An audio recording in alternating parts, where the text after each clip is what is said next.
Hello everyone. Today we are going to start a new chapter of chemistry, that is states of matter. We all know what is matter, है ना? Matter क्या होता है? Anything which occupies space and has mass is known as matter. आपकी table है, chair है, book है, ठीक है, whatever be the things you are surrounded by, वो सारी की सारी क्या है आपकी मैटर है. ठीक है, तो हमें स्टेट्स ऑफ मैटर के बारे में भी पता है. हमारी 3 स्टेट्स ऑफ मैटर होती है. कौन कौन सी है? सॉलिड, सेकेंड वन क्या है? लिक्विड, और थर्ड वन क्या है? गैस. ठीक है, हमें इन तीनों स्टेट्स ऑफ मैटर की प्रॉपर्टीज के बारे में बहुत अच्छे से पता है. हमें पता है कि सॉलिड की फिक्स्ड शेप होती है, फिक्स्ड वॉल्यूम होता है ना. सॉलिड रिजिडिटी को पोजेस करते हैं. सॉलिड में जो मॉलिक्यूल्स होते हैं वो क्या होते हैं? टाइटली पैक्ड होते हैं. ऐसे ही हम लिक्विड की प्रॉपर्टीज की बात करें तो लिक्विड की फिक्स्ड वॉल्यूम होती है बट शेप फिक्स्ड नहीं होती है. इसके जो मॉलिक्यूल्स होते हैं दे आर मॉडरेटली पैक्ड और ये फ्लूइडिटी को पोजेस करते हैं. ठीक है, गैसेस की प्रॉपर्टीज की बात करें तो गैसेस की neither fixed shape nor fixed volume होता है और इनके जो मॉलिक्यूल्स होते हैं वो बहुत ज्यादा लूजली पैक्ड होते हैं और गैसेस भी फ्लूइडिटी को पोजेस करते हैं. ठीक है, if we talk about the intermolecular force of attraction among the molecules of these state of matter, so the intermolecular force of attraction in case of solid is highest and it is moderate in liquids and least in gases. ठीक है, तो अब question आता है कि जो हम ये बोल रहे हैं कि जो इंटरमोलिकुलर फोर्स ऑफ अट्रैक्शन है सॉलिड के अंदर हाईएस्ट होती है और गैसेस के अंदर लीस्ट होती है, ये बेसिकली है क्या? ठीक है, तो मैंने यहाँ लिख दिया है इंटरमोलिकुलर फोर्स ऑफ अट्रैक्शन. तो इंटरमोलिकुलर फोर्स ऑफ अट्रैक्शन क्या होता है? The force of attraction, the force of attraction existing among the molecules of a substance. वो सब्सटेंस हमारा सॉलिड भी हो सकता है, लिक्विड भी हो सकता है और वो गैस भी हो सकता है, is known as intermolecular force of attraction.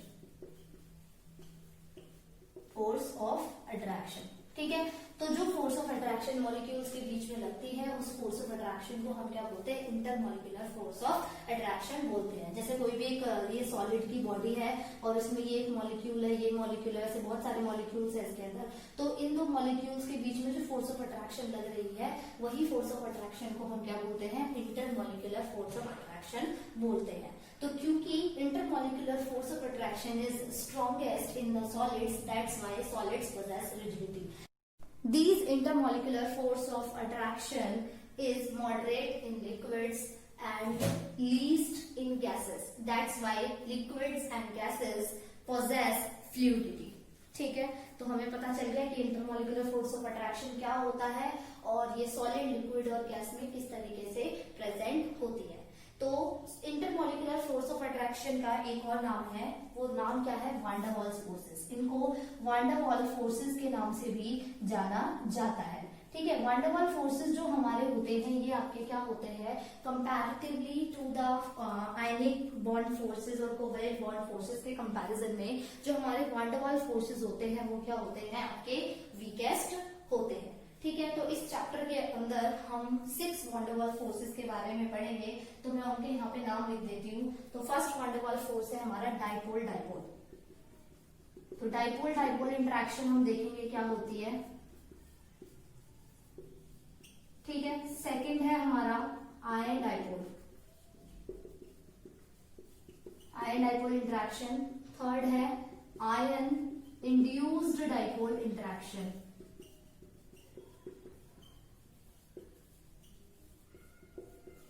ठीक है, इस तरीके से.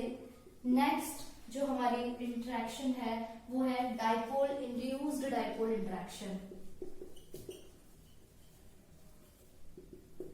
ठीक है, फिफ्थ जो है वो है हमारे लंदन फोर्सेस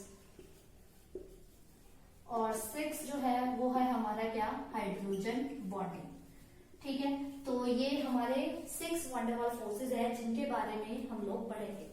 तो आज हम मेनली ये 4 वान डर वाल्स फोर्सेस को क्या करेंगे? कवर करेंगे. These 2 forces cover in the next video. ठीक है, तो आइए देखते हैं इन फोर्सेस ऑफ अट्रैक्शन के बारे में वन बाय वन।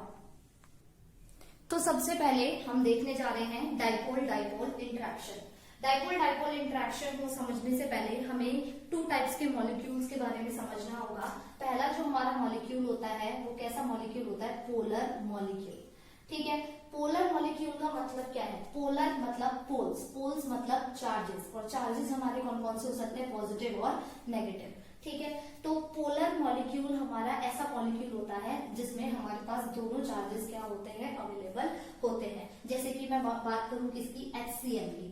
ठीक है, chlorine being more electronegative attract the shared pair of electron towards itself and attains a negative charge and hydrogen will acquire the positive charge over here. ठीक है, तो यहाँ पे देखो पॉजिटिव चार्ज भी है और नेगेटिव चार्ज भी है, यानी कि ये मॉलिक्यूल कैसा है? पोलर है। Since it is having both the charges, that is positive and negative, it is also termed as what? Dipole. ठीक है, क्योंकि डाई मतलब टू, पोल्स मतलब दो, चार्जेस दैट इज पॉजिटिव और नेगेटिव। ठीक है, सेकेंड मॉलिक्यूल जो हम यहाँ पे डिस्कस करने वाले हैं वो हमारा क्या है? Non polar molecule. Non polar molecule कैसे मॉलिक्यूल्स होते हैं जो कि क्या होते हैं? सिमेट्रिकल होते हैं और एक ही चार्ज को क्या करते हैं? कैरी करते हैं। यहाँ पे तो सिर्फ यहाँ पे क्या है? आपके दोनों चार्जेस हैं, लेकिन नॉन पोलर मॉलिक्यूल के केस में आपके पास एक ही टाइप का चार्ज होता है, या तो वो चार्ज पॉजिटिव हो सकता है या फिर वो चार्ज आपका क्या हो सकता है? नेगेटिव हो सकता है। जैसे कि मैं बात करूं अगर Cl2 की बात करूं, ठीक है, तो क्लोरीन का जो मॉलिक्यूल है यहाँ पे, क्लोरीन क्या कर सकता है? एक इलेक्ट्रॉन को गेन कर सकता है to attain the stable configuration, है ना। तो जो ये यहाँ पे हमारा Cl2 का मॉलिक्यूल है, इसमें सिर्फ एक ही चार्ज है, वो चार्ज क्या है? नेगेटिव। अगर हम बात करें हाइड्रोजन के मॉलिक्यूल की, तो हाइड्रोजन जो है वो अपना ड्यूप्लेट कंप्लीट करता है और हाइड्रोजन पे जनरली हम मानकर चलते हैं जो चार्ज है वो क्या है? पॉजिटिव है। तो यहाँ पे जो चार्जेस के अंदर डिस्ट्रीब्यूशन है इसकी हाइड्रोजन मॉलिक्यूल के अंदर, वो क्या है? पॉजिटिव चार्ज डिस्ट्रीब्यूशन है। तो ऐसे मॉलिक्यूल्स जिसमें सिर्फ सिंगल ही चार्ज प्रेजेंट होता है, ऐसे मॉलिक्यूल्स को हम क्या बोलते हैं? नॉन पोलर मॉलिक्यूल्स बोलते हैं। ठीक है, तो ये बात थी हमारी पोलर और नॉन पोलर मॉलिक्यूल्स के बारे में। तो हम अब देखते हैं डाइपोल डाइपोल इंटरेक्शन का यहाँ पे मतलब क्या है। ठीक है, सो लेट्स सी। जो हमारे डाइपोल डाइपोल इंटरेक्शन है, डाइपोल का मतलब कैसा मॉलिक्यूल? पोलर मॉलिक्यूल, है ना। और दूसरा भी कौन सा मॉलिक्यूल हो? आपका पोलर मॉलिक्यूल हो। तो दो पोलर मॉलिक्यूल्स के बीच में जो हमारी फोर्स ऑफ अट्रैक्शन लाई करेगी वो हमारी कौन सी होगी? डाइपोल डाइपोल इंटरेक्शन होगी। जैसे कि मैं मॉलिक्यूल ले लेती हूँ HCl का, ठीक है, मैंने यहाँ पे एक और मॉलिक्यूल ले लिया क्या? HCl का। ठीक है, तो हमें पता है यहाँ पे जो चार्ज है वो क्या है? पॉजिटिव। यहाँ चार्ज क्या है? नेगेटिव। यहाँ पे चार्ज क्या है? पॉजिटिव। यहाँ चार्ज क्या है? नेगेटिव। तो ये यहाँ पे इस मॉलिक्यूल के Cl और इस वाले मॉलिक्यूल के हाइड्रोजन, इन दोनों के बीच में जो ये इंटरेक्शन आपको मैंने यहाँ पे दिखाई है डॉटेड लाइन से, इस इंटरेक्शन को ही हम क्या बोलते हैं? डाइपोल डाइपोल इंटरेक्शन बोलते हैं।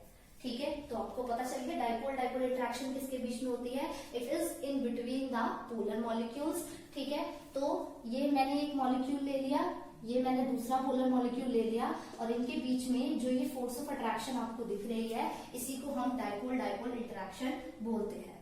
अगर हम बात करें कि इसके फैक्टर्स की, कि कौन कौन से फैक्टर्स हैं जिससे हमें ये पता चलेगा कि जो ये इंटरेक्शन हुई है ये क्या है? हमारी स्ट्रॉन्गेस्ट है या वीकेस्ट है, तो वो डिपेंड करेगा इन मॉलिक्यूल के इलेक्ट्रोनेगेटिविटी डिफरेंस पे। अगर आपका इलेक्ट्रोनेगेटिविटी जो डिफरेंस है अगर वो ज्यादा है, मतलब मॉलिक्यूल के एटम्स का अगर इलेक्ट्रोनेगेटिविटी डिफरेंस जो है वो ज्यादा है, तो हम ये कह देंगे कि हमारी जो स्ट्रेंथ होगी आपकी इस इंटरेक्शन की, वो स्ट्रेंथ आपकी कैसी होगी? वो भी ज्यादा होगी। दूसरा फैक्टर की अगर हम बात करें यहाँ पे, तो दूसरा फैक्टर हमारा क्या है? इन दोनों मॉलिक्यूल्स के बीच का जो ये डिस्टेंस है, ठीक है, ये जो डिस्टेंस है, ये डिस्टेंस आपका जितना ज्यादा कम होगा, स्ट्रेंथ आपकी उतनी ही ज्यादा होगी। तो क्लियर हो गया। तो these are the two factors in which dipole dipole interaction depends. First one is the electronegativity difference between the molecules. ठीक है, ये जितना ज्यादा होगा स्ट्रेंथ इस इंटरेक्शन की उतनी ज्यादा होगी। And second one is the distance between these molecules. ये डिस्टेंस जितना कम होगा, जो ये इंटरेक्शन है ये उतनी ही ज्यादा क्या होगी? स्ट्रॉन्ग होगी। Let's move on to its second interaction, that is ion dipole interaction. ठीक है, तो जो इंटरेक्शन किसके बीच में होगी, आयन के बीच में. आयन के बीच में मतलब कैटायन भी हो सकता है, वो एनायन भी हो सकता है. ठीक है, तो आयन के बीच में और पोलर मॉलिक्यूल के बीच में जो इंटरेक्शन होगी, उसी इंटरेक्शन को हम क्या बोलते हैं, आयन डाइपोल इंटरेक्शन बोलते हैं. ठीक है, तो इसका हम एग्जांपल ले लेते हैं. मैंने NaCl को डिसॉल्व कर दिया किसमें, वाटर में. जब आप NaCl को वाटर में डिसॉल्व करोगे तो Na के दो आयन हो जाएंगे, Na प्लस और Cl माइनस. ठीक है, और वाटर में भी हमें पता है वाटर में ऑक्सीजन मोर इलेक्ट्रोनेगेटिव है, तो ऑक्सीजन पे जो हमारा चार्ज रहेगा वो कैसा रहेगा आपका नेगेटिव, और हाइड्रोजन पे चार्ज कैसा रहेगा पॉजिटिव. तो वाटर हमारा क्या है यहाँ पे, पोलर मॉलिक्यूल है. और आयन हमें NaCl के मिलेंगे Na प्लस और Cl माइनस. तो Na प्लस और वाटर मॉलिक्यूल की जो इंटरेक्शन हम दिखाएंगे और क्लोरीन माइनस और वाटर मॉलिक्यूल की जो हम इंटरेक्शन दिखाएंगे, वही इंटरेक्शन हमारी क्या होगी, आयन डाइपोल इंटरेक्शन होगी. So I will show you here. मैंने यहाँ पे Na प्लस बनाया, ये क्या है मेरा कैटायन. तो क्योंकि ये पॉजिटिवली चार्ज है तो इसको ऑक्सीजन क्या करेगा, अपनी तरफ सराउंड कर लेगा. ठीक है, इस तरीके से समझ आ गया. तो ऑक्सीजन हमें पता है इसके ऊपर नेगेटिव चार्ज होता है, इसके ऊपर पॉजिटिव चार्ज है. तो जो ये यहाँ पे इंटरेक्शन लग रही है, ये जो इंटरेक्शन मैंने यहाँ डॉटेड लाइन से आपको दिखाई है, इस इंटरेक्शन को ही क्या बोलते हैं, आयन डाइपोल इंटरेक्शन. और एक कैटायन और पोलर मॉलिक्यूल के बीच में हुई है. सिमिलरली क्लोरीन आयन के लिए आप दिखा दो. मैं यहाँ पे दिखा रही हूँ क्लोरीन आयन के लिए Cl माइनस. तो क्लोरीन नेगेटिवली चार्ज है तो इसको कौन सराउंड करेगा, हाइड्रोजन, लाइक दिस.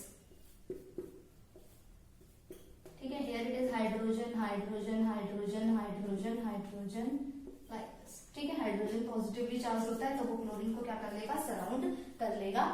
और यहाँ पे जो ये इनके बीच में जो ये इंटरेक्शन होगी, इस इंटरेक्शन को ही हम क्या बोलते हैं, आयन डाइपोल इंटरेक्शन बोलते हैं. ठीक है, तो जो इसकी स्ट्रेंथ है आयन डाइपोल इंटरेक्शन में, जो ये स्ट्रेंथ है इस इंटरेक्शन की, वो डिपेंड करेगी ऑन दी चार्ज. ठीक है, वो किस पे डिपेंड करेगी, चार्ज पे. तो हमें पता है कि कैटायन जो होता है वो स्मॉलर होता है देन एनायन. तो आयन डाइपोल इंटरेक्शन जो है वो कैटायन यानी कि इस वाले केस में आपकी क्या होगी, स्ट्रॉन्ग होगी रादर देन दी एनायन. क्योंकि एनायन का साइज हमारा बड़ा होता है, तो यहाँ पे जो इंटरेक्शन होगी तो कंपैरेटिवली थ्रू कैटायन ये इंटरेक्शन क्या होगी, एनायन के केस में आपकी कम होगी. ठीक है, तो ये मेनली डिपेंड करता है किसके ऊपर, चार्ज ऑफ दी आयन के ऊपर. ठीक है, तो कैटायन की जो चार्ज डेंसिटी होती है वो क्या होती है, ज्यादा होती है. तो ये जो इंटरेक्शन होती है वो कैटायन और पोलर मॉलिक्यूल के बीच में वो काफी स्ट्रॉन्गर होती है. ठीक है, और एनायन के और पोलर मॉलिक्यूल के बीच में जो ये इंटरेक्शन है वो उतनी स्ट्रॉन्गर नहीं होती, क्योंकि एनायन का साइज क्या होता है, हमारा बड़ा होता है. ठीक है, तो हमें इसकी भी स्ट्रेंथ के बारे में पता चल गया. Let's move on to the third intermolecular force of interaction, that is ion induced dipole interaction. ठीक है, तो जो यहाँ पे हम इंटरेक्शन दिखाएंगे वो किसके बीच में दिखाएंगे, आयन के बीच में और इंड्यूस्ड डाइपोल के बीच में. इंड्यूस्ड डाइपोल का मतलब क्या है, नॉन पोलर मॉलिक्यूल. तो नॉन पोलर मॉलिक्यूल और आयन के बीच में जो हमारी इंटरेक्शन होगी वही होती है आयन इंड्यूस्ड डाइपोल इंटरेक्शन. तो सपोज मैंने यहाँ पे एक आयोडीन का मॉलिक्यूल रखा और मैंने एक आयन ले लिया क्या, NO3 माइनस. ठीक है, जैसे ही मैं इस NO3 माइनस का जो ये आयन है मैं इस आयोडीन मॉलिक्यूल के पास लेकर आऊंगी, तो इस आयोडीन मॉलिक्यूल के अंदर क्या होगा, आपके ऑटोमेटिकली डाइपोल्स इंड्यूस हो जाएंगे. क्योंकि ये यहाँ पे नेगेटिवली चार्ज है तो इसके नियर एंड पे जो डाइपोल आपका इंड्यूस होगा वो होगा पॉजिटिव, और इसके फार एंड पे जो डाइपोल इंड्यूस होगा वो क्या होगा, आपका नेगेटिव. तो इसी इंटरेक्शन को हम क्या बोलते हैं, आयन इंड्यूस्ड डाइपोल इंटरेक्शन बोलते हैं. ठीक है, यहाँ पे जो ये डाइपोल इंड्यूस हुए हैं इस नॉन पोलर मॉलिक्यूल के अंदर, वो जब तक एग्जिस्ट करेंगे जब तक आपने यहाँ पे इस नाइट्रेट आयन को रखा हुआ है. ठीक है, अगर आप इस नाइट्रेट आयन को यहाँ से हटा देंगे तो ये जो डाइपोल इंड्यूस हुए थे आपके नॉन पोलर मॉलिक्यूल में वो क्या हो जाएंगे, आपके डिसअपियर हो जाएंगे. तो इससे आपको एक चीज पता चली, तो जो ये इंटरेक्शन है आयन इंड्यूस्ड डाइपोल की, वो किस पे डिपेंड कर रही है? वो डिपेंड कर रही है on the charge of this ion. ठीक है, आपका इस आयन पे चार्ज जितना ज्यादा होगा, ठीक है, उतनी ही ज्यादा स्ट्रॉन्ग आपकी क्या होगी? आयन इंड्यूस्ड डाइपोल की इंटरेक्शन होगी। और ये इस पे भी डिपेंड करेगी कि आपका जो ये नॉन पोलर मॉलिक्यूल है वो कितने ईज से अपने आप को क्या कर सकता है? पोलराइज कर सकता है। पोलराइज का मतलब अपने अंदर डाइपोल को क्या कर सकता है? इंड्यूस कर सकता है। ठीक है, तो टू फैक्टर्स पे इस इंटरेक्शन की जो स्ट्रेंथ है वो डिपेंड करेगी। फर्स्ट तो है चार्ज ऑन द आयन जो आपने लिया है, और दूसरा हमारा डिपेंड करेगा is of the polarization of the non polar molecule, कि वो किस ईज से क्या कह सकते हैं हम, अपने आप को क्या करेगा? पोलराइज करेगा। ठीक है, सो अब हमारी जो हम लास्ट जो आज पढ़ने वाले हैं इस one double force of interaction, fourth one हम देख लेते हैं। फोर्थ जो हमारी इंटरेक्शन है वो है dipole induced dipole interaction.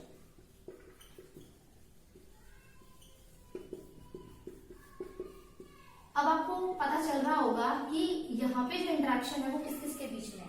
Dipole का मतलब है यहाँ पे क्या? Polar molecule. ठीक है, और इंड्यूस डाइपोल का मतलब अभी मैंने आपको बताया था क्या है? Non polar molecule. तो जो इंटरेक्शन पोलर और नॉन पोलर मॉलिक्यूल के बीच में लाई करती है, ऐसी इंटरेक्शन को हम क्या बोलते हैं? Dipole induced dipole interaction. ठीक है, तो इसमें क्या होगा? आपने कोई भी एक सपोज आपने पोलर मॉलिक्यूल ले लिया, मैं यहाँ पे लिख रही हूँ ए, और ये मैंने यहाँ लिख दिया बी। ठीक है, ए हमारा पार्शियली पॉजिटिव है, ये क्या है? पार्शियली नेगेटिव है। ये मेरा क्या हो गया? मेरा पोलर मॉलिक्यूल हो गया। अब मैं इसके पास क्या लेके आ रही हूँ? एक नोबल गैस को लेकर आ रही हूँ। कोई भी एक नोबल गैस का आइटम जो भी आप लेना चाहो। मैंने क्या किया? यहाँ पे मैंने एक नोबल गैस का एटम रख दिया, मतलब एक नॉन पोलर मॉलिक्यूल रख दिया। ठीक है, इसका अगर आप देखोगे तो होगा क्या? जैसे ही मैं इस पोलर मॉलिक्यूल के पास इस नोबल गैस के एटम को रखूंगी तो इसका जो ये इलेक्ट्रॉन क्लाउड है वो क्या हो जाएगा? डिस्टॉर्ट हो जाएगा इस तरीके से। ठीक है, तो ये नेगेटिव है तो यहाँ पे पॉजिटिव पोल जनरेट हो जाएगा, और इसके फार एंड पे नेगेटिव पोल जो है वो क्या हो जाएगा? जनरेट हो जाएगा। तो इसी इंटरेक्शन को हम बोलते हैं डाइपोल इंड्यूस्ड डाइपोल इंटरेक्शन। ठीक है, अगर हम इसमें भी इस इंटरेक्शन की स्ट्रेंथ की बात करें तो वो डिपेंड करेगी डाइपोल की स्ट्रेंथ पे, और डाइपोल की स्ट्रेंथ पता चलती है किससे? इस डाइपोल के इलेक्ट्रोनेगेटिविटी डिफरेंस से।